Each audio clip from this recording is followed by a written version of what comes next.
In this video, I'll guide you through how to make a Protonmail alias. An alias is a secondary email address that forwards messages to your main inbox. It's really handy if you want to keep your primary address private, manage newsletters, or separate work and personal emails without creating a whole new account. We'll go step by step so you can follow along easily on your own screen. First, open your web browser and go to protonmail.com. Make sure you're going to the official Proton site and that the connection is secure.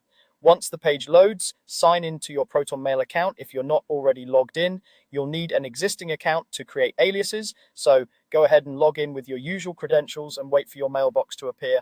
After you're signed in, look toward the right side of the interface for the security center.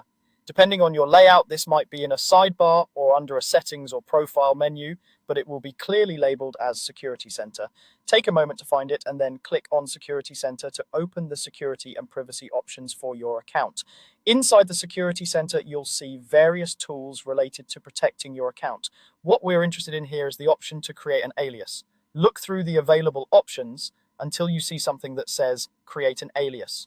This is the feature that lets you generate a new email address that still connects to your main Protonmail inbox. When you see it, click on Create an Alias to start the setup process. A form will appear where you can configure your new alias. The first thing you'll usually be asked to do is type a title for your alias.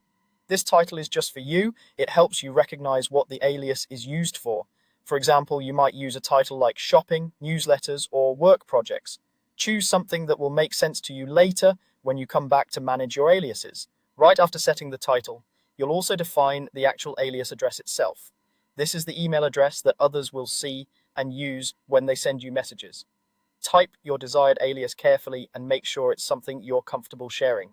Next, you'll see fields labeled something like forward to and a space to enter a note. In the forward to field, you'll specify where emails sent to this alias should be delivered. In most cases, this will simply be your main Protonmail address. This way, you don't have to check a separate inbox. Everything still arrives in one place, but you can filter or organize it by alias. Below that, you can enter a note. This note is optional, but very useful. Use it to remind yourself why you created this alias or where you're using it. For example, used for online subscriptions or shared with clients. Once you've filled in the title, the alias itself, the forwarding address, and any notes you want to add, you're ready to finalize everything. Look for the button that says Create and Copy Alias. When you click this, Protonmail will create the alias based on your settings and automatically copy the new alias address to your clipboard. This is convenient because you can immediately paste it into a sign-up form, contact list, or wherever you plan to use it. And that's all there is to it. You've successfully created a Protonmail alias that forwards to your main inbox, letting you manage your email identity more securely and more flexibly without juggling multiple accounts.